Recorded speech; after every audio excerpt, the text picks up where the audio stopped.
Boa noite a todos. Iniciaremos, então, nesse momento, nosso segundo dia dos seminários da disciplina de termodinâmica, segundo semestre do ano de 2020, das engenharias IMED.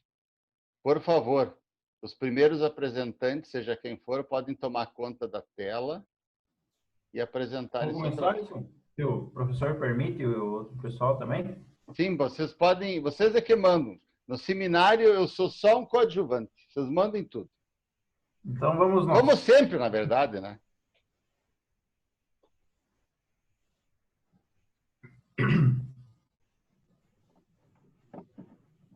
Tu espera um pouquinho só para que eu consiga fazer a foto, tá? Que depois eu quero fazer um compartilhamento de todos os trabalhos. Pois não. Pode continuar. Podemos começar, então? Claro, à vontade. Positivo, então. Bom, primeiramente, né? Boa noite, professor Udimar, né? Boa noite aí, colegas. Hoje a gente vai apresentar aí sobre o motor Stirling, né? Bom, eu, o William, né, juntamente com o meu colega aí, o Alisson, né, nós vamos apresentar um pouquinho mais em relação a essa segundo princípio aí da lei da termodinâmica, né, que é nesse processo. Tá? Dou a palavra aí ao senhor Alisson. Eu vou fazer uma breve introdução, que é mais uma parte da história de onde é que surgiu esse motor e por que surgiu essa ideia, né? O motor de Stirling foi inventado em 1816 pelo pastor escocês Robert Stirling e seu irmão James Stirling. Um dos motivos que levou esses dois a desenvolver esse motor foi porque, na época, os trabalhadores morriam devido a desastres, né, de explosão das máquinas a vapor. E, vindo disso, eles foram em busca de uma máquina que não explodisse, que mesmo que houvesse falha, só simplesmente parece funcionar e não causasse uma explosão, né?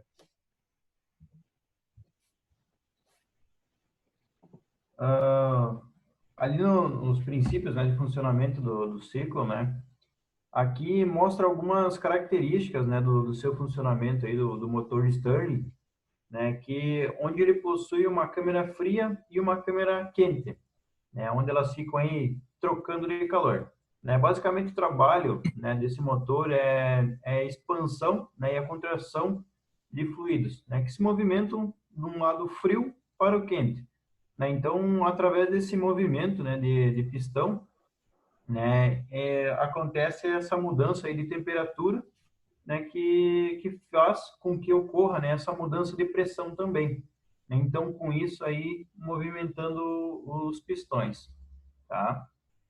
Pode passar aí, Alex. Eu vou falar um pouco dos ciclos, né, que passa esse motor. Os motores Stirling funcionam por meio de um ciclo termodinâmico, reversível e ciclo que apresenta 4 tempos. O primeiro seria a expansão isotérmica, processo em que o ar presente no motor sofre uma expansão aproximadamente isotérmica, absorvendo calor da fonte externa, sendo ela carvão, vela, entre outros. A segunda parte seria o resfriamento isovolumétrico. O ar presente no motor transfere o calor para o meio externo, mantendo-se o volume constante. O terceiro processo seria a compressão isotérmica, processo em que o ar é contido dentro do cilindro do motor é contraído e a sua pressão aumenta gradativamente. Em um processo que ocorre a temperatura constante. E o aquecimento isovolumétrico, que seria a quarta. O último processo ocorre a volume constante e envolve transferência de calor da fonte quente para o ar contido dentro do cilindro do motor. Positivo. Aqui mostra algumas vantagens, né, e desvantagens aí do motor. As vantagens, né, que causa pouca poluição, né, ele é um projeto bem simples de ser feito, né, dependendo do projeto, né, ele é silencioso aí, né, que não é só um tipo, né, não é um modelo, o pessoal acaba fazendo experimentos aí, né, para fazer compatíveis, né, a esses motores no geral é silencioso e gera pouca vibração, né, mas dependendo do projeto, né. Então eles podem ser também gerados aí, né, fonte de calor aí, gasolina, diesel, energia solar. Tem alguns, como o exemplo acima, feito com vela e tudo mais, né, para fazer a movimentação, o aquecimento ali, né. E os motores também têm alto rendimento. Nas desvantagens, né, eles são um pouco aí populares, né, o seu custo aí de produção, né, e é elevado, né. O sistema de vedação de gás, né, das câmeras aí é difícil de controle, né, que alguns projetos aí que o pessoal acaba fazendo, né, hoje em dia, né, se usa algum tipo de balão, né, para fazer a vedação ali da câmera, né, mas, enfim. E mudar a velocidade de rotação, né, desse tipo de motor é um pouquinho complexo, né, onde a maioria aí é rotação constante, né. Pode passar aí. O motor de Stirling apresenta três tipos, né? Três tipos de motores. Aí o primeiro seria o motor tipo alfa, o segundo seria o beta e o terceiro seria o gama. A gente vai explicar um pouco de cada um deles. O tipo alfa, essa configuração possui dois pistões, como apresenta ali na figura, separados por um regenerador. Nessa configuração é necessário que a defasagem dos pistões seja a 90 graus. Para isso, pode-se colocar os cilindros paralelos e acoplá-los à biela de cada pistão defasada ou colocar a biela na mesma posição do virabrequim e posicionar o cilindro com 90 graus em relação ao outro. Embora possua uma configuração mais simples, o motor alfa apresenta a desvantagem de ambos os pistões necessitarem de vedação para conter o gás dentro e realizar o trabalho. Ali, como pode ver, do lado esquerdo seria a fonte quente e do outro lado a fonte fria. Eu vou falar um pouco mais sobre os ciclos, né, que passa esse motor alfa, do tipo alfa. A compressão isotérmica. Nesse processo, ambos os pistões se movem para cima, realizando trabalho de compressão sobre o gás, enquanto o calor é rejeitado pelo sistema de resfriamento. O segundo seria o aquecimento a volume constante. O pistão de compressão vai até o ponto morto do motor superior, enquanto o pistão de expansão se movimenta para baixo. Com isso, o gás de trabalho passa para o espaço de expansão, sendo aquecido pela fonte externa e aumentando a pressão. A terceira parte seria a expansão isotérmica. Nesse ponto, ambos os pistões se movem para baixo, expandindo-se o gás realizando trabalho. Nesse processo é realizado a temperatura constante, pois durante a expansão o gás de trabalho recebe calor da fonte externa. A quarta seria o quarto nível, a expansão isotérmica. Nesse processo, ambos os pistões se movem para baixo, expandindo o gás e realizando trabalho. Esse processo é realizado a uma temperatura constante, pois durante a expansão o gás de trabalho recebe calor de uma fonte externa, que seria, no caso, seria a vela, ou gasolina, ou qualquer outra fonte de combustão. William? Perfeito. Aqui a gente vê o tipo beta, né? Que é um pouquinho diferente aí em relação ao primeiro, que é o alfa, né?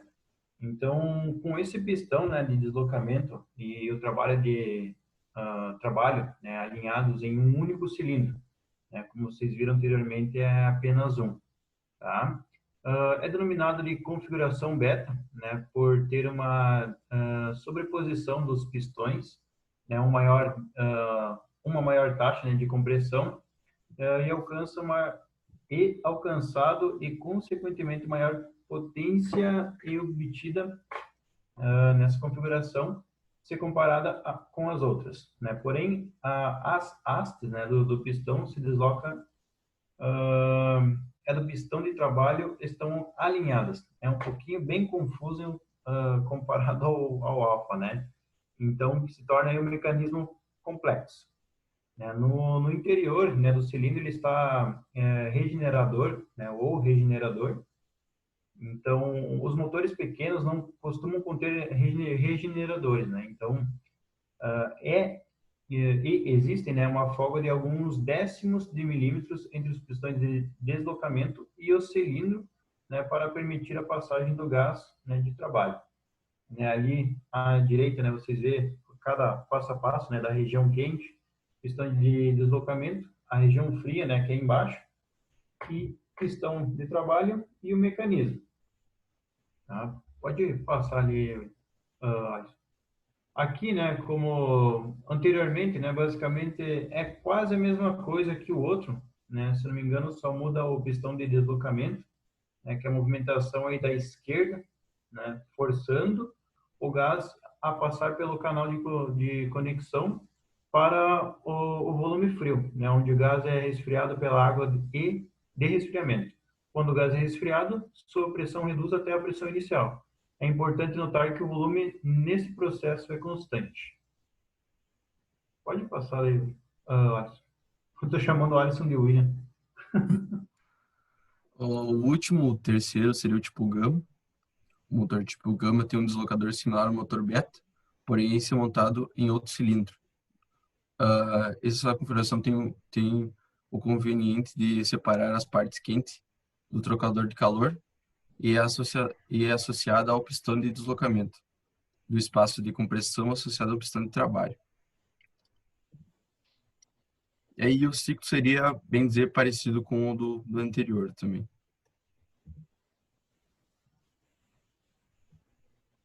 E daí, por fim... pode continuar. Conceitual ali, né? Mas antes, até tinha comentado com o Alisson, né?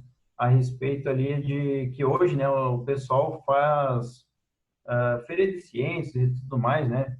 Inúmeros motores aí construídos, né, nesse motor Stirling, né? Onde ele constitui aí de várias formas, né? Essa construção deles, vários tamanhos, vários ângulos, né? O pessoal não segue a maioria é um padrão, né? Mas muitas vezes acaba sendo não como planejado, né? Então, o alfa, o beta aí, eles são o pessoal que faz essa feira de ciências, né? Dizendo um pouquinho em relação aos materiais, né? Onde que, sem sombra de dúvida, tem que ter uma bancada de madeira, né? Uma base de madeira.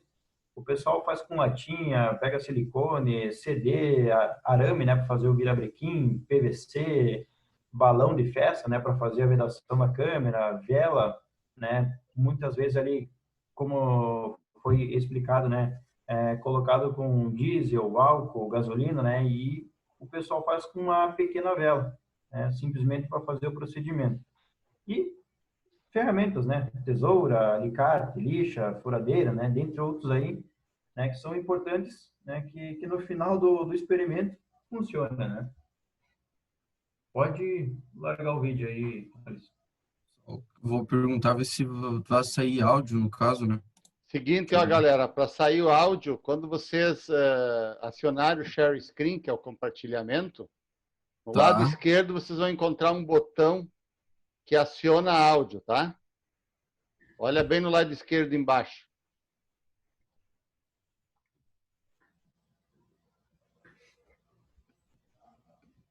Aqui, último slide exibido. Tela, opções de seta, ajuda. Não, é no compartilhamento ali, ó. Você vai ter que sair e entrar de novo. Tá, e agora você entra.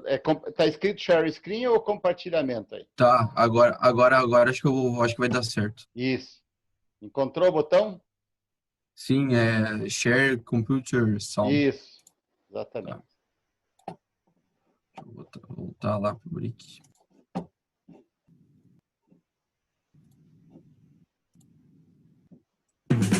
Perfeito. Só aumenta a tela se tu puder. Não sei se dá, acho que só assim. Não, beleza. Tudo bem.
Beleza. É isso aí. Essa máquina de vocês é o quê? A segunda lei, né? Segundo Isso. princípio. Tô certo? Isso, segundo princípio. Tá. Certo. Eu vou fazer uma pergunta e depois os colegas também fazem. Me explica direitinho, eu fiquei bastante curioso lá no início, tá? Lembra que nós, inclusive, assistimos um vídeo da Revolução Industrial. Realmente, as primeiras máquinas de vapor deveriam dar acidentes assim, a mão cheia, né?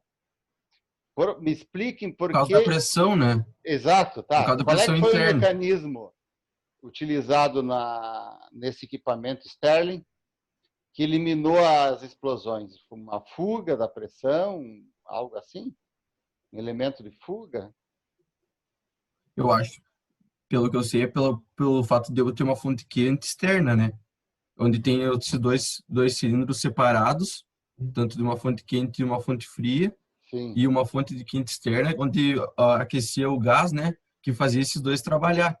Eu acredito que seja por isso que não explodia, né? Aí não sofria uma pressão extrema a A ponto de pressão, explodir, como, por exemplo, exatamente, acontece com caldeira ainda, hoje em dia. Hoje em dia ainda acontece.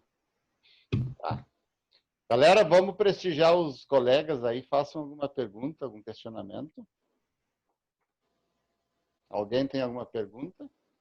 Eu realizei 2. Qual que é a diferença desse motor pro diesel? Desse ciclo? Acho que é o diesel. Desculpa, Lucas. Ah, o tamanho. Basicamente o motor ali é proporcional, né? Ele é bem pequeno e ele é funcionado a vela, né? Como mostrou no vídeo ali. E outro é a diesel. Não tem muita diferença. Maravilha. É um cilindro pistão, mas modificado. E dependendo da potência, é o tamanho do pistão. Quem é que assistiu o Titanic aqui? Quase todo mundo, né? Quem que não Quase todo assistiu, mundo né? assistiu o Titanic. 40 minutos só. Eu não Sim. assisti. Não, mas bem no início do filme é acionado os motores do Titanic. E aparece o tamanho dos pistões. É tipo Parece assim... derretendo. Não, o pistão, ele no filme aparece em relação ao operador ali que estava alimentando com carvão, mais ou menos o pistão tinha 5 vezes o tamanho do funcionário. Uma coisa absurda. Tá? Mas, beleza, galera. Maravilha. Aprendemos um pouco mais aí. Segundo apresentante de hoje, por favor. E, galera, é o seguinte, ó, na medida do possível, tudo bem, Luca? Lucas e Bernardo, quem quiser ligar a câmera seria bem legal. Eu liguei a câmera assim, aproveitar que o cabelo tá cortado. Só um pouquinho, só um pouquinho, deixa eu fazer a foto. O senhor Ah, pode mas dar uns pontinhos a mais de pro Alisson também, tá? Por que, William? Porque o bicho vai se dispôs a fazer os slides aí. Exato. Novelo, né? Sobrenome forte. Bicho velho é Galdério. A turma toda é boa aqui, não tem ruim. Podem tomar conta da sala aí, galera. Tá, ok, vou colocar para apresentar. Entrou, professor? Para apresentar? Tá, sim, os slides já estão na tela. Tá, top. Tá bom, boa noite para todo mundo. Espero que todos estejam bem. Nosso trabalho é eu e o Bernardo sobre motores de combustão interna, principalmente do ciclo de Otto, que é o de gasolina, e o de ciclo do diesel, que é o diesel. Isso aí. Deixa eu fechar. Aqui mais uma introdução sobre a termodinâmica, é que estuda relações de troca entre calor e o trabalho realizado na transformação do sistema físico. É a variação de temperatura, pressão e volume. Tudo bem simplesinho. A termodinâmica surgiu em 1650, com Otto von. Ele era da Alemanha. Ele foi responsável pela criação da primeira bomba de vácuo do mundo. Ali a gente pode ver a fotinha do Otto von. Não adianta, viu, né, galera? A tradição é tudo, né, gente? Um comentário bem rápido. É a França, a Itália fabricando vinho há 2, 3 mil anos e a Alemanha fabricando máquina já há 500. Não adianta, né? Máquina alemã Carro é não tem alemão, né, ruim, professor? cara? Não tem comparação com outros automóveis. Não tem jeito. Foi o motor de desenvolvimento do mundo da Alemanha, Não adianta. atualmente. Quer dizer, a Europa. Samuel Brown patenteou o primeiro motor de combustão interna a ser aplicado industrialmente, o motor a vácuo. O projeto usava pressão atmosférica e foi demonstrado em uma carruagem em um barco. Em 1830, bombeava a água até o nível superior de Canner Road. Aí a gente pode ver ele. Sim.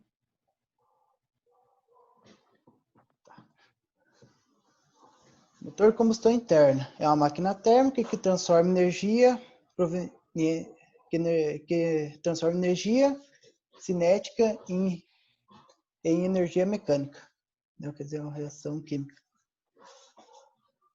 Que é através dos ciclos termodinâmicos, que envolve expansão, compressão e mudança de temperatura dos gases, que acho que é admissão, expansão. É 4. Aqui está mais resumido aqui nessa imagem, que é admissão, ignição, expansão e descarga. Que é um motor de 4 tempos.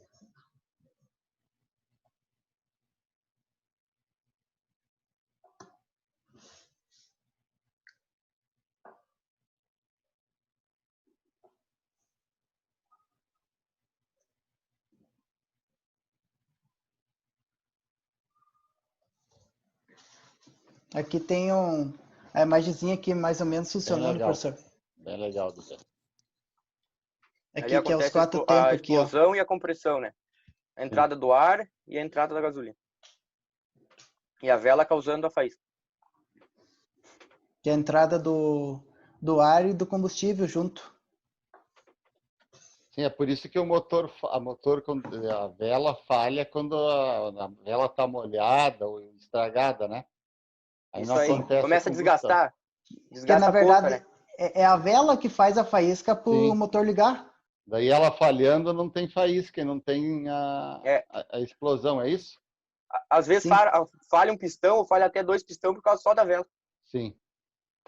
E no diesel é um pouquinho mais diferente, não tem a vela, eu acho. Para fazer a faísca. Sim. Em 1876, Otto e Lang apresentaram um motor novo, de 4 tempos, muito mais eficiente que o anterior. Tornou-se o motor do ciclo Otto.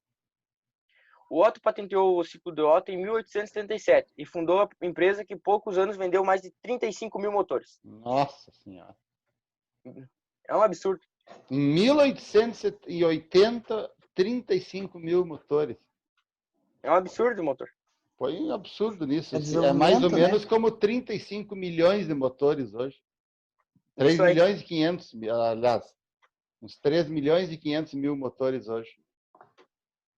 Imagina quanto demorava para fazer esse motor nessa época. Se brincar, encontra na Alemanha algum motor dessa época funcionando. Verdade. Ciclo de Otto é o ciclo termodinâmico que descreve o funcionamento de um típico motor de pistão de ignição com faísca. É o ciclo termodinâmico mais comum. E tem 4 tempos, é admissão, compressão, combustão e exaustão. Aqui a gente pode ver o motor aqui de um Porsche sacado para fora ali. Uhum. A ignição é feita pela vela, que é tipo uma coisa elétrica para ligar o motor.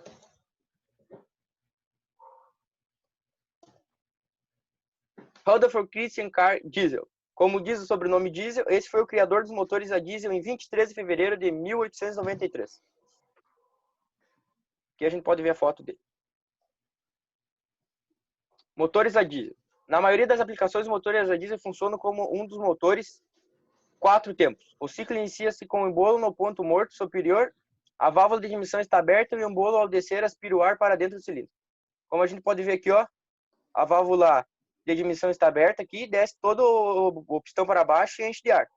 Quando ela comprime o ar, solta a compressão e explode, né? Explode bem lento, né? Por isso que o torque é bem alto.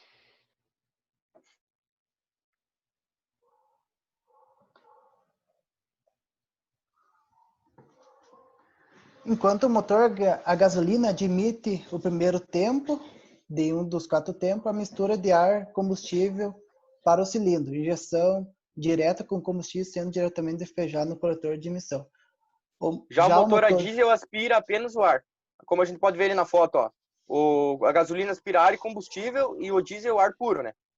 Por isso que o diesel tem muito mais torque e tem mais economia.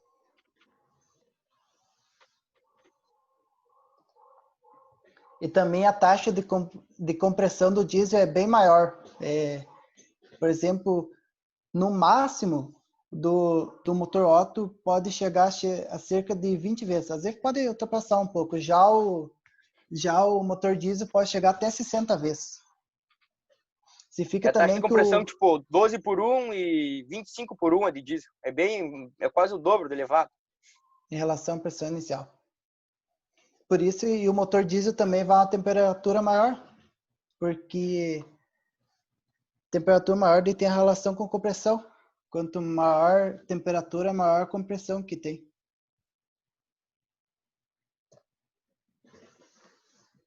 Como pode ver aqui, como ele falou, no motor a diesel a temperatura é muito maior, pode chegar até 800 graus, e na gasolina não ultrapassa 450. Por isso, os bicos injetores têm que ser trocados a cada 100 mil quilômetros, pois suja muito, né? Estraga. Tem um gasto a mais, né? A explosão dos motores a gasolina cria um impacto muito intenso, semelhante a uma da martelada na cabeça do pistão, mas com pouca duração, por isso o curso dos pistões a gasolina são menores, assim aproveitam melhor a intensidade do impacto. Nos motores a diesel, a expansão corre de acordo com a queima, né? Primeiro entra o ar, depois é injetado o diesel, né? E daí o pistão é empurrado bem devagar, né? Por isso que o torque é intenso, assim. A força é maior, né? E é um pouco mais econômico. Para quem quer aquele socão, sabe? Quando sai acelerando, é muito bom. Aqui a principal diferença. Consumo, o diesel é melhor. E pode ter, em alguns casos, pode fazer até 25 km por litro. Onde na Tudo média depende do carro, né? Onde na média o carro mais econômico, sei lá, um Fiat Uno com gasolina é 17, 18, 19 km por litro. O preço do combustível, o diesel é bem mais barato que a gasolina. A gasolina acho que é R$5, o diesel é 13 e pouco. É mais ou menos isso. Mais ou menos 4,50, 4,58. Exato. O motor a diesel tem a desvantagem de ser muito mais alto, né? O valor do automóvel, né? Hoje uma caminhonete está custando mais de 250 mil reais. E se tu pegar a caminhonete de gasolina, vai custar seus 200, 190. Mas tudo vai da tua necessidade de ter uma caminhonete a diesel e a necessidade de ter uma caminhonete a gasolina, né? E eu acho que também tem umas coisas que tipo carro normal em outros países, tu pode ter a diesel também. Já no Brasil, não. É poucos carros a diesel. Acho que não tem esses nenhum, carros até. mais fracos é só a gasolina. Acho que tem uma relação com o peso. Eu acho que só a caminhonete no Brasil. Eu acho que por causa da poluição também, né? Sim, porque tem que ver a forma do combustível. Quanto maior o número de carbonos, mais poluente. E acho que os compradores preferem a gasolina no carro. No Brasil, pelo menos. Acredito. Acho que a diesel só acima de 1.000 quilos o carro. Eu estava lendo um pouco. Manutenção, o motor diesel, como tem a tecnologia mais avançada, a manutenção também é um pouquinho mais cara, porque é um pouquinho mais complexa. Durabilidade, o motor a diesel dura bem mais que o motor a gasolina. Uma caminhonete chega a chegar a 1.000 quilômetros, né? Uma Hilux hoje chega a 1.000 km com o motor andando perfeitamente. Mas claro, se tu prefere alta velocidade, você não tá procurando por um veículo a diesel, né?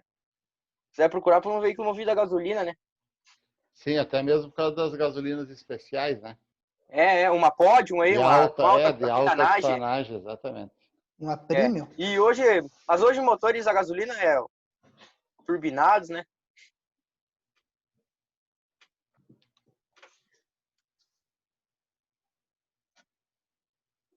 Torque é um conceito físico relativo ao movimento de rotação de um corpo após a aplicação de determinada força. Em motores, essa definição não muda, trata-se da força que o motor consegue gerar. Daí tem A dois gente vai mostrar um videozinhos, professor. videozinho. Professor, Oi?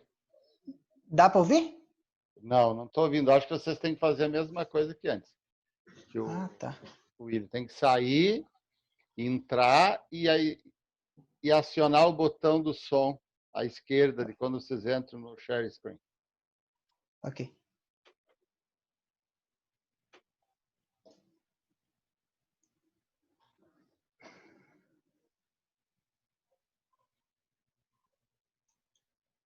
É a esquerda? Sim, à esquerda tu vai ver um embaixo. Encontrou?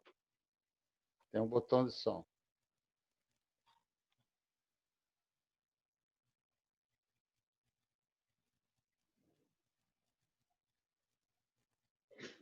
Calma aí também. Tá, tem um botão de som. Daí qual configuração coloca, professor? Que tá em inglês, não tô conseguindo entender. Não está escrito Share Sauron? Ah, sistema? Não, está escrito som. Mas em inglês, sound.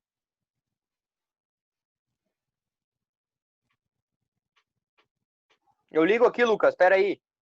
Então coloca aí.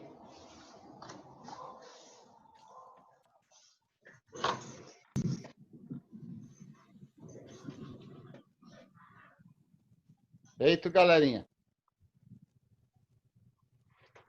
Liga aí Coloca vocês. apresentar. No momento em que o condutor aciona a partida, um motor elétrico arranque alimentado pela bateria inicia o movimento de rotação do virabrequim.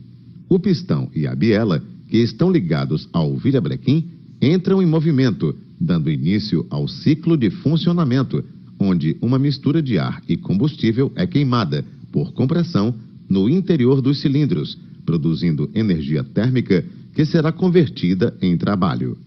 A maioria dos motores diesel funciona segundo os 4 tempos a seguir. Admissão. A válvula de admissão se abre, fazendo com que o pistão aspire ar. Compressão. A válvula de admissão se fecha e o pistão sobe, comprimindo fortemente o ar que foi admitido, fazendo com que atinja elevadas temperaturas. Combustão. Uma bomba denominada bomba injetora pulveriza o óleo diesel sob altíssima pressão através do bico injetor, no interior da câmara de combustão. A alta temperatura determina a queima do combustível, elevando a pressão da câmara e empurrando o pistão. Escapamento. A válvula de escapamento se abre e os gases resultantes da queima são expulsos pelo pistão.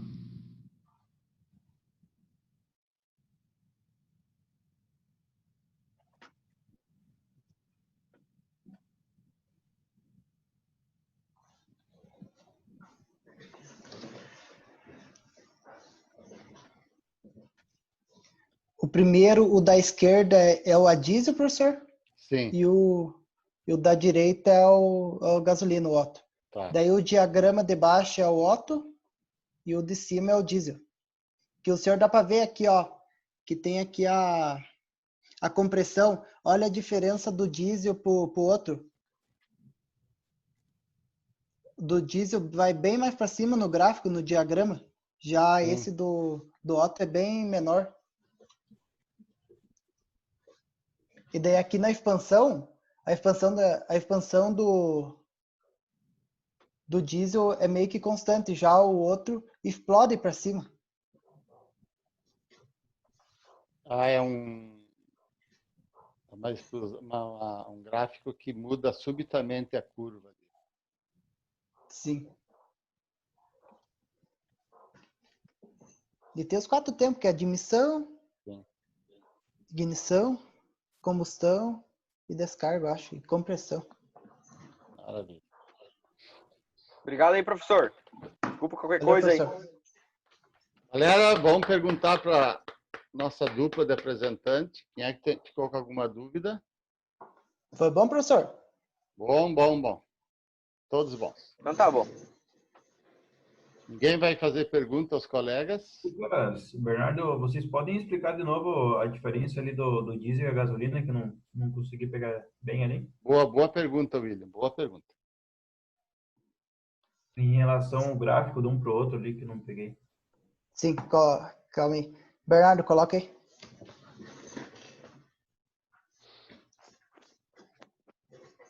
Que é do último videozinho, né? Isso. Coloca ali, Bernardo. Espera aí. Eu abri o vídeo, só não abri a...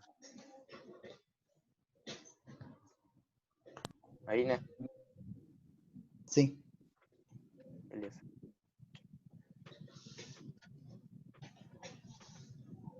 Como o diesel alcança maior temperatura, daí quanto maior a temperatura, maior a compressão, o gráfico dele da compressão é mais longo e mais para cima. Já o da gasolina, da compressão é um pouquinho menor. Mas já na expansão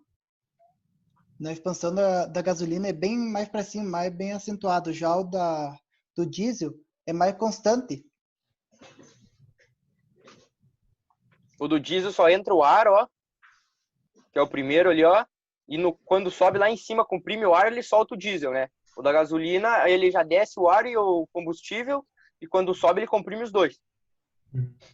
É que eu E vi a aquela vela faz o papel. por isso que tem aquela pequena diferença ali, em cima do pistão, né, do diesel ali. Isso aí, ó. O primeiro ali, ó, a vela do diesel ali, ó, não tem vela, né? Ó. Aquilo ali é só tipo uma coisa que solta faísca direto. Essa aqui do carro é uma vela. Uhum. Ali que quando acontece o mistura do ar e combustível, quando ele comprime, ele solta faísca. Reparou E nesse faz que o primeiro pistão deu movimento? um chute Sim. para baixo. O do diesel só foi ar nesse primeiro movimento, e já o da gasolina foi ar e o combustível junto. Uhum. O Tem do alguma diesel é influência acrescentado depois.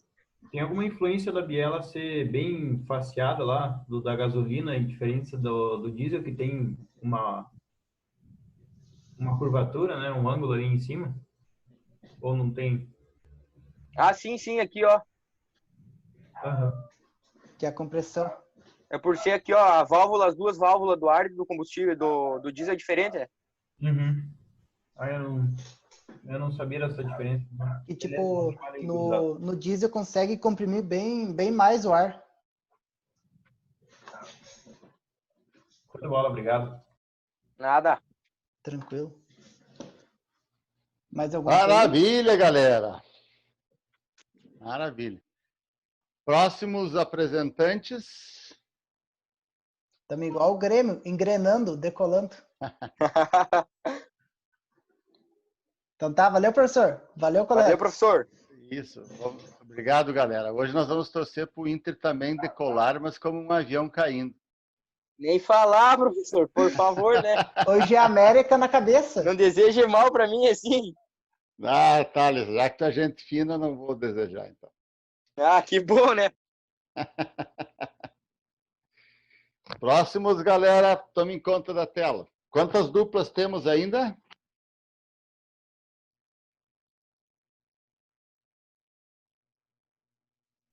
Uma só, professora. Eu e o Johnny. Não, Aí. tem o Capelari ainda. Isso aí. Também.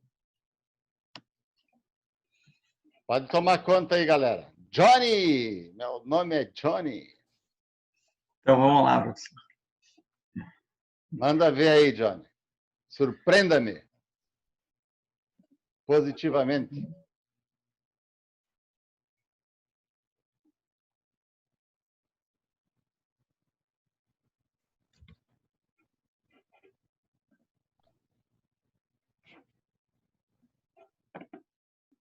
Tá aparecendo aí na tela? Não, a capa não, que eu quero fazer a foto, inclusive. Não apareceu? Não.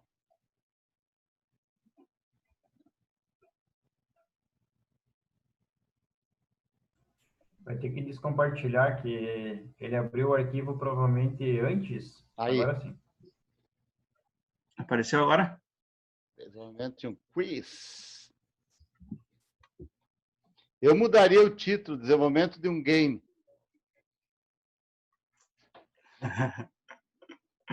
Então, boa noite, senhores e senhoritas. Nós fizemos o desenvolvimento de um quiz aí, ou de um game, que nem disse o professor. É Mas, legal para caramba. para começar, Tendo o nós tema termodinâmica. Isso, né? Isso. Tá. Mas a gente deu uma contextualizada aí para por que os jogos são importantes aí nos estudos aí hoje em dia. A gamificação. Com educação em jogos, nos últimos anos estamos vivendo em uma era que a evolução da tecnologia é constante e com isso busca-se novas alternativas para melhorar o processo de ensino e aprendizagem em diversas áreas. Como nas instituições de ensino é comum encontrar alunos que apresentam dificuldades na aprendizagem, discussões de conteúdo e na concretização, que é botar em prática do que foi aprendido, vamos mostrar no presente trabalho uma ferramenta, o também chamado de jogo quiz, que já é usado por alguns professores como método de fazer alunos pensarem. E aí peguemos algumas ideias de alguns escritores.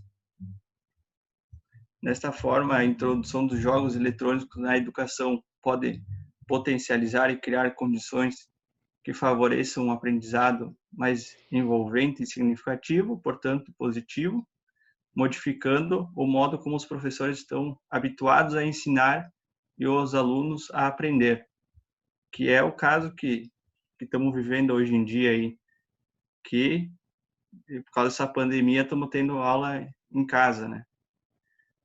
Segundo Macedo e colaboradores, em um contexto com jogos e resolução de situações, problema ou desafio, os alunos colaboram bastante para que o ambiente em sala de aula fique mais favorável ao desenvolvimento do trabalho. Envolvem-se com maior facilidade, prestam mais atenção, diversem aprendendo e pensando. Portanto, a inserção de atividade lúdica como ser de método importante para esse processo. Vanderlei Júnior e César consideram que os jogos didáticos são elementos importantes para o processo de ensino e aprendizado e sugerem que esses devem fazer parte do planejamento escolar. Eles podem ser utilizados na educação como método inovador no processo de aprendizagem, principalmente nas soluções de situações problemas. Enfim, o professor pode estimular os alunos durante o uso do jogo, além da competitividade que naturalmente já existe ao trabalho em equipe, a análise de ações, a proposição de solução para a situação problema e a ampliação dos conhecimentos. Então, isso tudo foi só buscando algumas ideias de outros escritores. Sim. Que acho interessante a ideia dos quiz. Então, ali como vimos, alguns autores acreditam que jogos podem trazer resultados significativos no desenvolvimento cognitivo dos estudos em geral, trazendo melhorias para o aprendizado. Mas é importante ressaltar que o uso dos jogos educativos não dispensa a figura de um mediador. E esse mediador quase sempre é o professor, e para que ele seja capaz de explorar ao máximo o potencial para a aprendizagem, por meio dos jogos educativos, algumas ações importantes, entre as quais destaca-se conhecer a temática que está sendo abordada. Por isso que o professor é tão importante, porque ele tem o conhecimento da temática, geralmente do conteúdo que é passado para aprender, né? Conhecer as regras do jogo, possibilitar um ambiente propício para o desenvolvimento do jogo, que estimule a criatividade, a desconcentração e a diversão. Estimular e respeitar as curiosidades, as descobertas e as experiências dos aprendizes. Fazer conexões entre os temas desenvolvidos do jogo com a vivência e aproveitar todos os momentos da aplicação do jogo como oportunidade de aprendizado e reflexão. O que é um quiz? É o nome de um jogo de questionário que tem como objetivo fazer uma avaliação dos conhecimentos sobre algum determinado assunto. Nesse tipo de jogo pode participar tanto grupo de muitas pessoas como participar individuais, que devem acertar a maior quantidade de respostas para ganhar. O quiz destinados para uma única pessoa pode ser de exercícios lógicos ilustrados, utilizando enigmas como objetivo de exercitar diversas áreas diferentes do cérebro. Pegando como exemplo aquelas atividades do Saga, que não deixa de ser um quiz também, que é um jogo onde tem as perguntas e tem as possibilidades lá de conhecer e responder lá, e tem a nota no final de assertividade. Então, após o contexto apresentado, no presente trabalho, elaboramos um quiz e perguntas e respostas termodinâmica para tentar contribuir com um novo recurso Legal, vocês vão multimídia apresentar um, então? como ferramenta de aprendizado. Sim, vamos apresentar um. Aí, que legal! Como ferramenta de aprendizado, lembrando que é, de certa forma, feito por leigos no assunto e certamente terá que ser melhorado. Um chopp para o aluno ganhador. Então, aqui daí tem aqui as imagens, mas aqui daí tem as referências no final aí, que a gente pegou de outros trabalhos acadêmicos aí. Sim. E daí agora o jogo. O Eduardo que tem o jogo está lá no computador dele, vai mostrar aí as páginas e como funciona. Deixa eu só desabilitar aqui. Então, tá, deixa eu só compartilhar a tela aqui.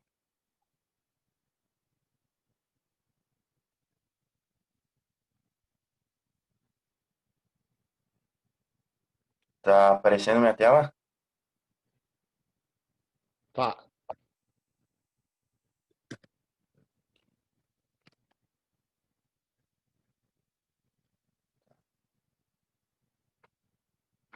Bom, a plataforma que foi usada foi essa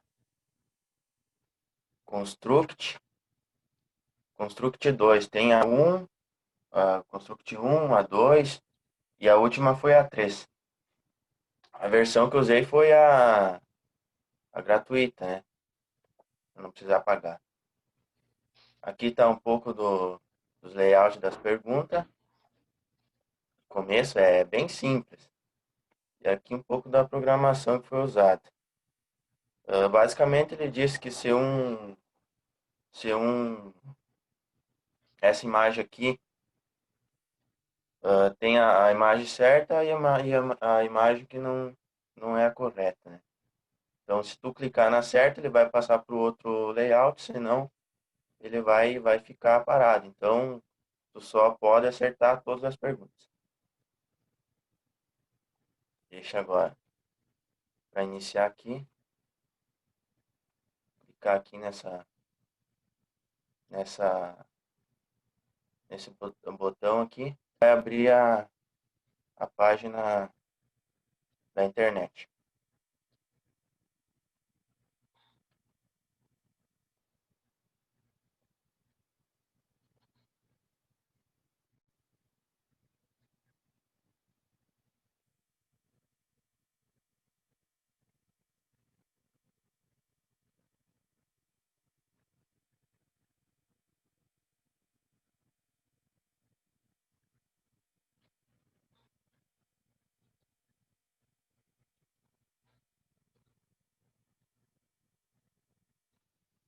Bom, aqui para começar.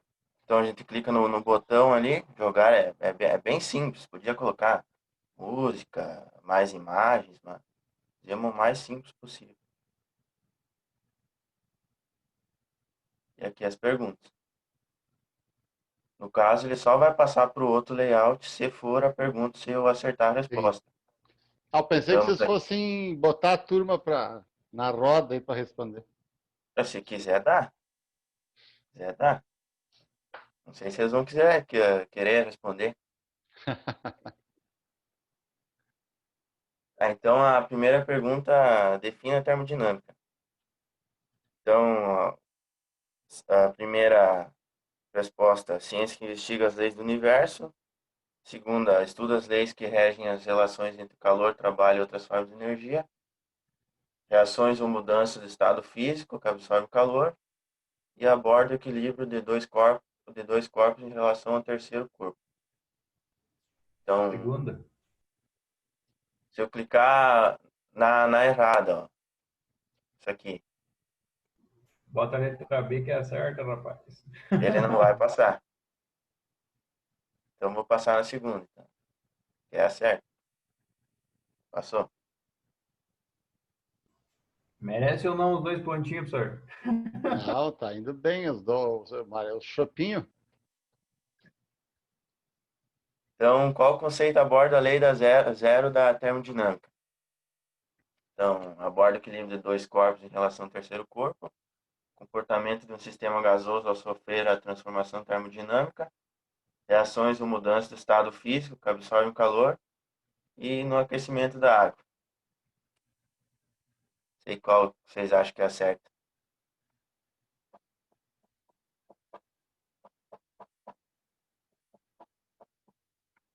É a primeira.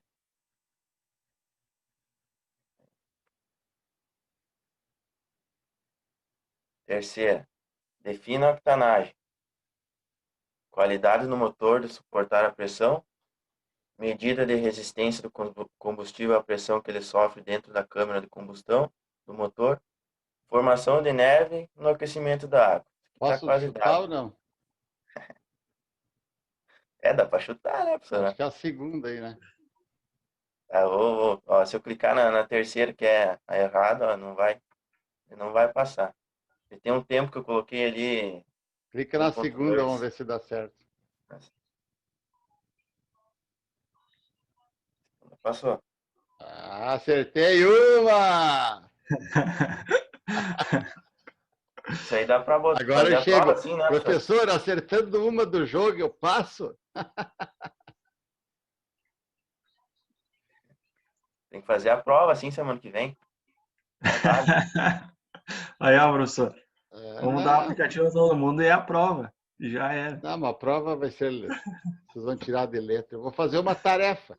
Vocês vão responder a tarefa respondendo os exercícios que vocês já realizaram, na verdade, quase todos. Tá, mais um, processo de queima de uma vela. Processo de usinagem, processo de resfriamento, processo endotérmico e processo exotérmico. Queima de uma vela deve ser exotérmico, né? O senhor está dizendo, né?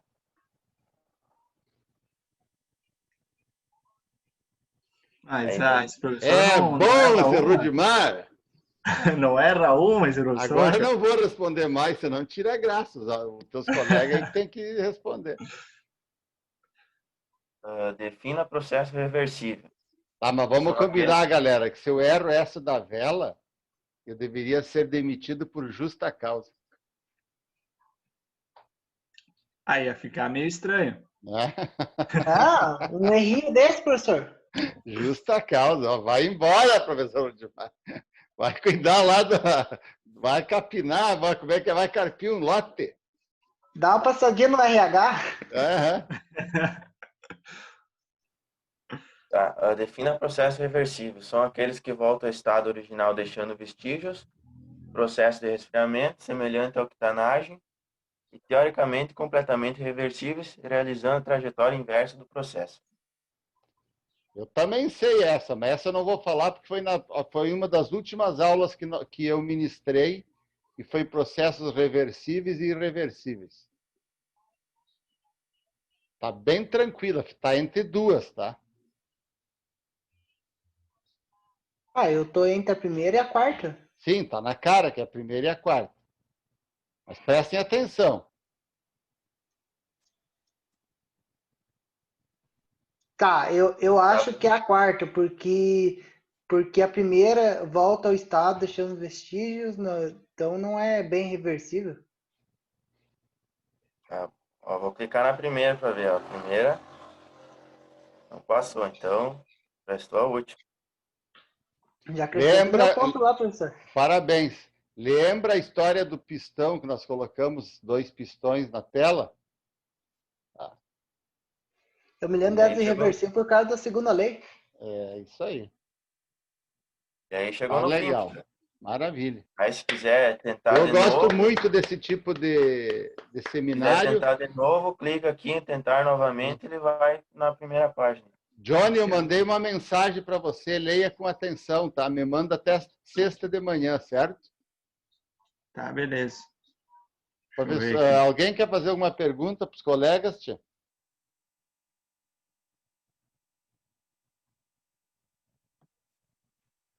Da minha parte, não, professor. Achei bem interessante. Bem legal, né? Bem legal. Bem legal mesmo.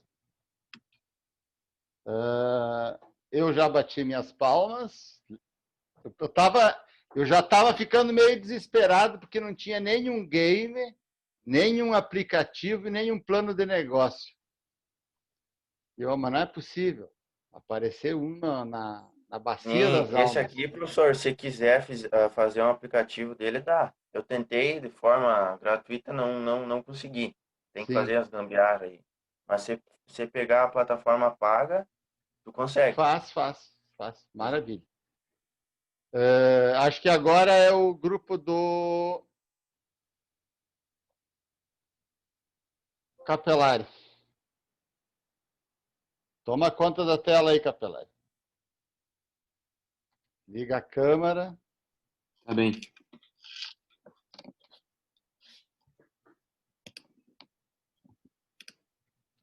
É você e quem, João? Eu e o Miguel. Onde é que está o Miguel? Ah, tá ali o Miguel. Apareceu o Gomes? Cheguei. Caiu aqui bem na hora. Então vamos lá. Estava te procurando e não achava, Miguel. Não, mas caiu bem na hora que ele parou de falar, caiu aqui. Minha internet está uma beleza. Beleza, Miguel, por favor, toma conta da aula. Contigo a bola. Só um pouquinho a foto. Coloca o título, por favor. Não sei se vou deixar o vídeo. Isso, só um pouquinho. Deixa ali, por favor. Júlia, tá me ouvindo? Professor, Não precisa ser hoje. Se puder hoje, até mais tarde, me mande uns 6, 7 endereços de Insta, tá? tá, pode deixar. Pode ser pelo WhatsApp mesmo. Beleza, João? Vamos lá, João. Tá, vamos começar então. Então, eu e o Miguel, tá? Vamos falar sobre caldeiras, já que é um assunto bem pertinente, nós como engenheiros mecânicos, né? O Miguel trabalha na área e lá na empresa dele eles utilizam também, eu também conheço. Então, é um assunto bem bacana e a gente optou por trazer os tipos de caldeiras, a forma de manutenção e como que o funcionamento em geral e os tipos principalmente que a gente vai encontrar na prática, tá? Alguns deles, porque se for ver no detalhe mesmo, existem diversas formas de caldeira, tá? Então, para começar a conversa, a definição então de caldeira, né? Em geral são empregadas para alimentar máquinas térmicas, autoclaves, para esterilização de materiais diversos, cozimento de alimentos ou calefação ambiental. Caldeiras a vapor são equipamentos destinados a produzir e acumular vapor sob pressão superior à atmosférica, utilizando qualquer fonte de energia, excetuando-se os fervedores e equipamentos similares utilizados em unidades de processo. Resumindo a conversa mesmo, são equipamentos que têm uma energia ou por queima de algum combustível sólido ou líquido que forma calor, onde através do aquecimento da água transforma-se isso em vapor e a gente utiliza esse vapor para diversos processos na indústria ou em coisas pessoais, né? Em atividades pessoais ali. Então, é isso que ela é empregada, tá? Então, as caldeiras podem ser classificadas. Como tem diversos modelos, a gente olha sempre para a classe de pressão, grau de automação que é necessário, tipo de energia empregada e o tipo de troca térmica. Tá? A grosso modo, são esses os principais tópicos. Eu vou começar, então, pelas flamotubulares, né? Que é através de fogo, na verdade, né? São aquelas em que os gases provenientes da combustão, os gases quentes, circulam no interior dos tubos e a água a ser aquecida ou vaporizada circula pelo lado de fora. Então, o desenho dá uma explicada para nós, né? Então, aqui tem energia através de um queimador, tá? Que aquece o interno dela, os tubos dela, e a água passa até ferver, digamos assim, e gerar vapor. O rendimento térmico baixo e espaço ocupado maior é uma característica dela. Adequadas para pequenas instalações, construção mais simples. Eu acho que é uma das mais utilizadas aí normalmente, tá? Que a gente mais encontra, mais popular. Aí depois vem as de tubos verticais. Essa dos lugares que... Diga lá, Miguel.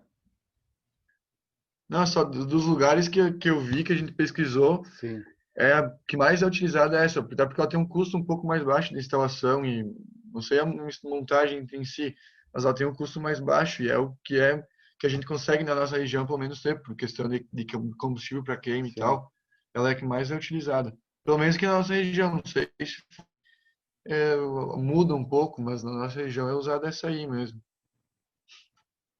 Beleza, agora vamos ver as de tubos verticais, tá? Como o desenho mostra ali, então ela é de pezinho e o fogo é feito embaixo dela, no caso o calor vem de baixo.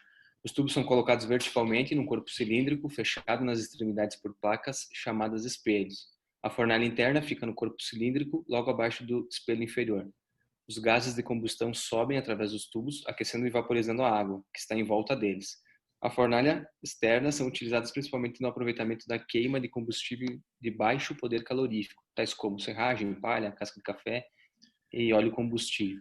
Então, basicamente, é da mesma forma, só é a predisposição do equipamento que muda, né?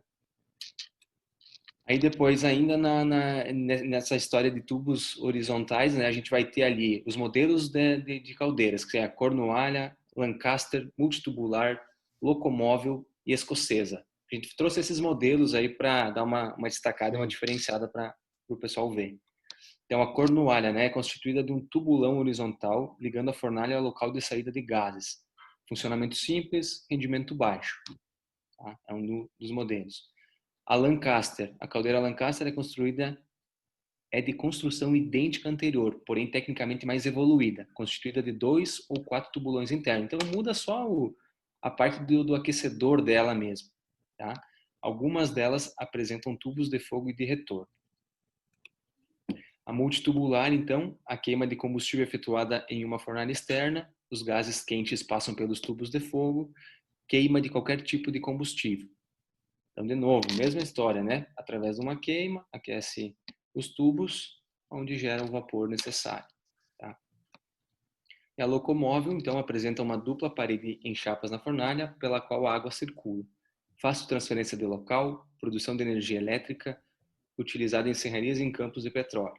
Então, é outro modelo. E para fechar a escocesa, então, o modelo de caldeira industrial mais difundido no mundo. É destinada à queima de óleos ou gás, criada basicamente para o uso marítimo. Tá? Toca, Miguel. Vamos lá. E tem também as caldeiras, as aquatubulares, que ao contrário da caldeira flamotubular, o que passa nos tubos, o calor, os gases, é a água daí. Então ela tem a produção de vapor acetônico maior, como tem uma área de contato maior de calor com a água, praticamente o que passa já se transforma em vapor. Por isso que daí o rendimento dela é maior. Resumindo, né, Miguel? Anterior à flamotubular, ela tem fogo dentro do tubo e água por fora.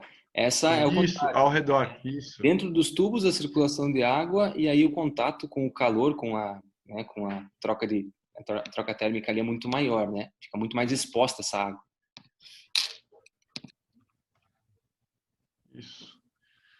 Daí elas têm diversas categorias dentro das aquatubulares, desculpa. Daí ela tem os de tubos retos, que do feixe é de tubular de transmissão de calor, normal, tubações de vapor, que é o que passa a água, forma um circuito fechado, que como ela tem o calor, deixa eu tirar da minha tela aqui, minha cara, aí, tem a tubulação de vapor, se torna um circuito fechado, a água entra direto. E daí ela é um pouco menor, esse modelo no caso, que ela produz até 30 toneladas por hora. E a pressão é de 45 kg de força. Pode passar. Daí ela tem várias divisões delas, de tubos curvos, daí ela não tem limite de capacidade de produzir. Diversos tamanhos ela tem também, acho que pode ser bem, pelo que eu pesquisei e encontrei, essa aqui ela pode ser muito grande, esse tipo de caldeira. Daí ela tem os turbos interligados, daí ela tem 3 a 5 tubulões, que os tubulões seriam os reservatórios de água intermediários dentro da caldeira mesmo. Tem tipo esses círculos, essas bolinhas aqui no caso, seriam um reservatório de água, ele vai interligando um ao outro. Daí vai formando pressão. E essa serviu de modelo para algumas outras. Isso aí. E essa é um modelo compacto, é uma menorzinha que eles fabricaram para quem não tem espaço, para quando tu não tem tanta, aí a capacidade de produção ela não é tão alta, mas também pelo tamanho dela, a produção é alta. Isso aí. E as de circulação positiva é que elas têm uma diferença tem a de positiva e negativa, no caso seria forçada. Então, a água entra, faz o calor e o vapor logo sai, não é nada forçado. E essa pode apresentar bomba para alimentar a caldeira só. Não tem bombas para retirar o vapor de dentro. Pode passar? Bom, agora falando um pouco, que nem eu já tinha comentado, a gente fala um pouco da manutenção em si, da como manter uma caldeira, mais ou menos como tu conseguir manter, como a caldeira é ela é uma máquina muito perigosa, se tu for analisar Vocês me bem. dão um minutinho agora, galera? Me dá um minutinho que eu tenho que aproveitar a oportunidade agora, tá? Miguel, João. Pessoal, mais um lembrete muito importante. Não se esqueçam que o profissional responsável técnico pela manutenção das caldeiras para assinar é o engenheiro mecânico. Certo? Tá?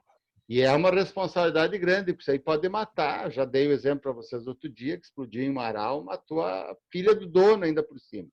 Olha, né, a crueldade. Certeza absoluta que a manutenção estava fora de ordem. Eu não tenho dúvida disso, principalmente em relação à água.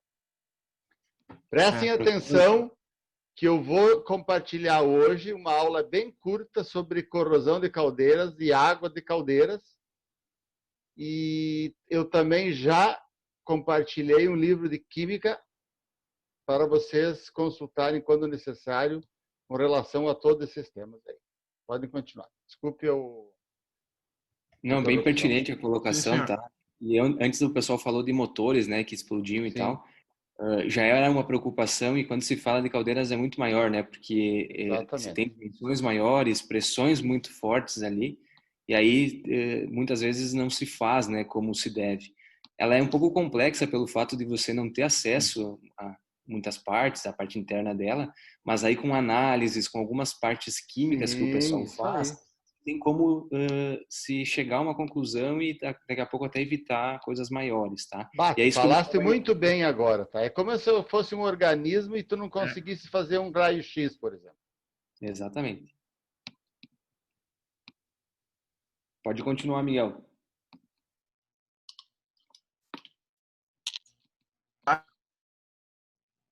Da água da caldeira, ela é a parte mais importante pro funcionamento, porque qualquer coisa que fica de sais, ela vai criando corrosão e isso danifica mais cedo a tubulação. Daí por isso que para o tratamento tem que remover todos ou parcial, se não tiver como remover todos os sais de cálcio e magnésio que eles produzem aquela, não sei se vocês já viram aquelas imagens de caldeiras abertas com uma parte branca nos tubos ali é essas incrustações por causa dos sais. Daí Esses ele sais, para fazer. vou pedir licença de novo, desculpa, Miguel. Sim. Tá? Não, imagina, professor. Esses sais aí que se acumulam é por causa da dureza das águas, tá, João e Miguel? Nós vamos falar um pouquinho da dureza ali, que é o pH. Desculpa, fico me Não, metendo imagina, aí, professor. eu tenho medo de passar e não deixar vocês Não, alertados para essas O coisas. senhor vai avisando nós que é melhor. Outro exemplo mais cotidiano, talvez, isso acontece nos automóveis também, na parte de arrefecimento, onde a água corre, acontece exatamente igual, né? Como tem temperatura e esfria, esquenta, Baita exemplo. e é com água normalmente não é tratada, né? Uhum. Normalmente dá problema na canalização Perfeito. dos dutos do Perfeito. bloco ou no mangueiramento, e na caldeira é basicamente a mesma coisa, né? Acaba incrustando aquela sujeira ali, aqueles sais, onde faz depois corrosão e acaba estourando, né? Vamos adiante, Miguel. É tratado com carbonato de sódio ou soda, que é o cal ou NaCO3. Daí eles fazem isso para precipitar o carbonato de cálcio antes, que de precipitar é deixar ele por cima, no caso, resumidamente, falando bem bruto, e daí flocula esse material em cima e tu pode conseguir a água limpa bombeando para a caldeira.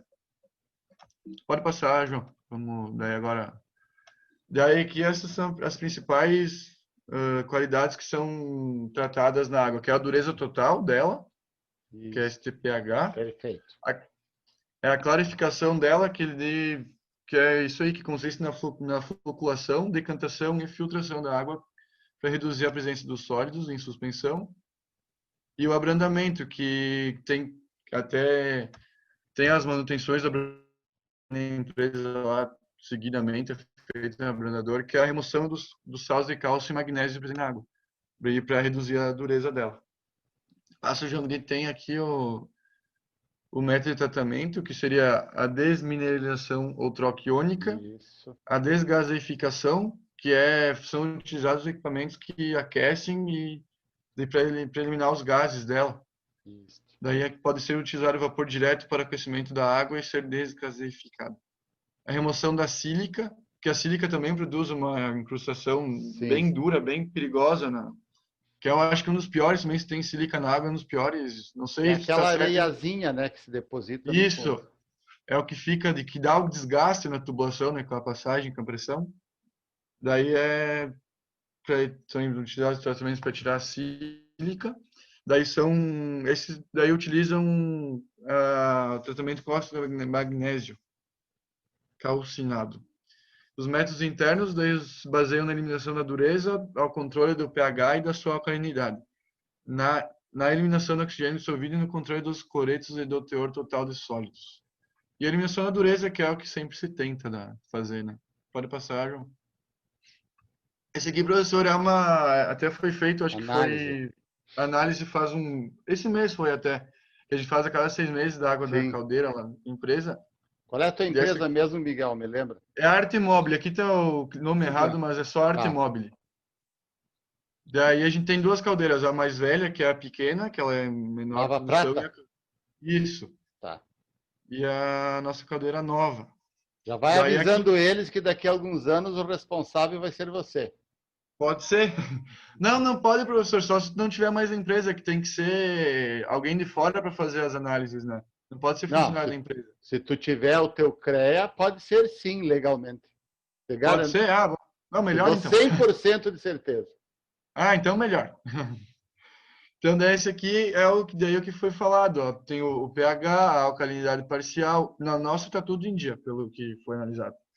A alcalinidade total, a alcalinidade de hidróxido. Tem diversos outros itens. Miguel, vocês filtram a água? É água deionizada? A gente tem todo um processo. A água vem normal, mas tem toda a filtragem, tem abrandador, tem... Perfeito.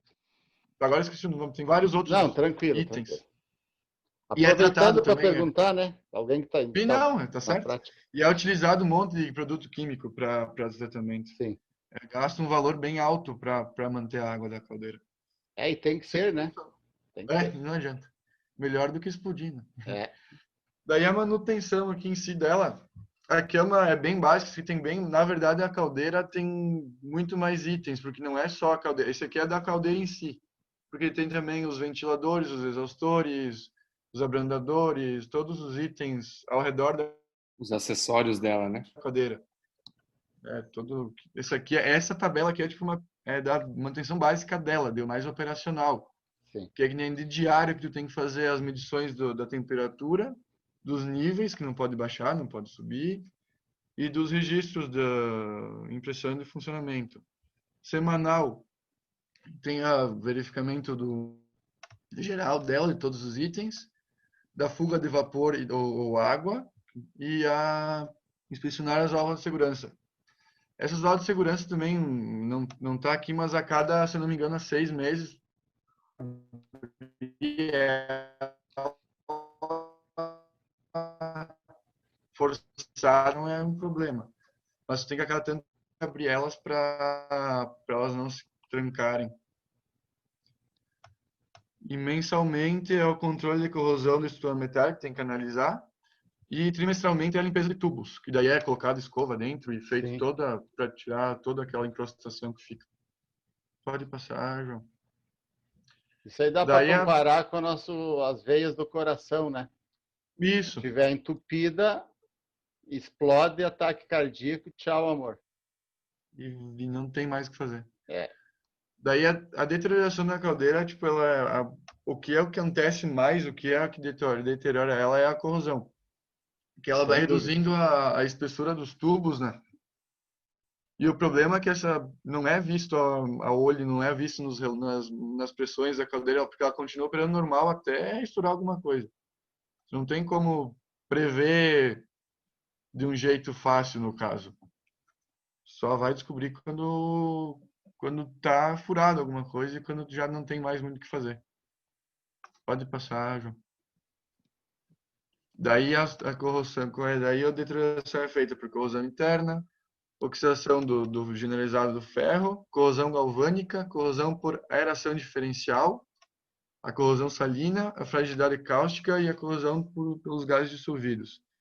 E tem também nas partes externas da caldeira, que é onde ela fica exposta, onde é feita a queima, toda a parte externa dela, que tem os mudanças de temperatura, ela pode ter corrosão. E nas aquatubulares, as superfícies de aquecimento também são do superaquecedor. Pode ocorrer a corrosão nessas aquatubulares, é um pouco pior nesse caso. Mas eu não conheço, não sei muito o que falar, porque eu não conheço muito bem, na prática, a aquatubular, como é que funciona. Isso. Daí tem as normas. A água tubular é mais utilizada nas piscinas térmicas. Faz mais sentido. E tem as normas que tu precisa estar em dia e saber para tu poder estar na caldeira, para tu poder operar, para tu poder... Que não são poucas, não sei até, mas acho que não são mais que essas, não. Acho que tem a 35 a NR4, também. que é a de segurança do trabalho, que é do SESMIT. NR5, que é a Comissão Interna de Acidentes, que é a CIPA, que tem que ter também. NR6, NR10 toda a caldeira tem painel elétrico, alta tensão, tudo isso. NR13, que é a NR que regulamenta os vasos de pressão. É a principal, é a mãe. A principal é a 13, tá? NR13, isso. Tá? E as normas, a norma 55 e 227. Também tem essas normas que tem que ter. Bem, eu tenho certeza que está lá na aula que eu vou passar para você. Na aulinha não, é uns 30 slides sobre água de caldeira. Está lá tudo. Sim. E a 15, que é a operação insalubre, que a caldeira é um local insalubre. A 17, que é a ergonomia. 23, que é contra incêndio. E a 26, que é as de sinalizações. Isso aí. Tá, professor, fechamos assim, tá? A gente teve a ideia de trazer um pouquinho da prática e de alguns modelos. Gostei. Para tentar nos aproximar disso, tá? Mas era isso, nossa ideia foi essa. Ótimo. E até uma coisa bem básica, se a gente fosse procurar mais, tem muito mais tipo de caldeira. Tem caldeira elétrica, que daí tu utiliza em casa, não A os gás, né, bons. Miguel? A gás A também. gás é de combustível líquido, tem por tamanho, se tu for ver, tu diferencia por qualquer coisa uma caldeira. Mas Assim, ó, média é isso aí que é que utilizado. vocês não podem esquecer, caldeira é nicho de mercado para engenheiro mecânico. Tá bom? Isso aí que vocês têm que ter em mente. Certo? Com Não certeza. é algo que vocês não vão viver, a não ser que vocês tenham lá 20 responsabilidade técnica, 10. Mas é mais uma ocupação, não é? Para que vocês montem a carteira de faturamento de vocês. São as caldeiras que tem que ter um engenheiro mecânico. É muito importante. Muito importante. E a água é essencial. Por isso que eu compartilhei com vocês essa aulinha bem rápida aí de tratamento de águas das caldeiras. Bem, terminou a apresentação, né? Não tem mais grupo, galera. Maravilha. Pessoal, parabéns a todos. Tá? Parabéns a todos. No geral, os seminários foram muito proveitosos. A finalidade dessa metodologia que nós utilizamos não é apenas de avaliação, mas sim, tá, de todos os colegas, nós todos absorvermos, né, dividirmos os nossos conhecimentos. Se nós analisarmos friamente, galera, nós tivemos 7 aulas a mais nos nossos 8 aulas a mais nos nossos 8 seminários. Certo? Por isso que eu falo que é uma metodologia, algo muito interessante, porque agrega bastante valor à disciplina, não é? Essa troca de experiência e principalmente coloca vocês em ritmo já desde agora do trabalho de conclusão de curso, porque vocês escrevem, vocês montam slides, vocês têm que pesquisar, vocês têm que referenciar e vocês têm que apresentar. São todas as valências necessárias no momento que bate o nervosismo em todos os formandos, que é o trabalho de conclusão de curso. Semana que vem faremos a nossa prova, tá, gente? Por favor, deixem todos vocês a câmera bem funcionando direitinho. Vocês vão poder consultar o material lá à vontade, desde que seja o material de vocês, certo? Quando falo consultem à vontade, é o seguinte, é todas as aulas que nós tivemos, né? Ou seja, o ambiente virtual que vocês trabalharam, as anotações, os cadernos, os slides, os exercícios, vocês podem consultar, não é? As cartas, os búzios.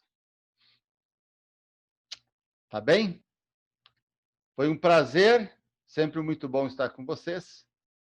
Até a próxima quarta-feira, que eu espero que seja a última aula. E por que eu espero que seja a última aula? Porque eu não quero que ninguém vá para exame.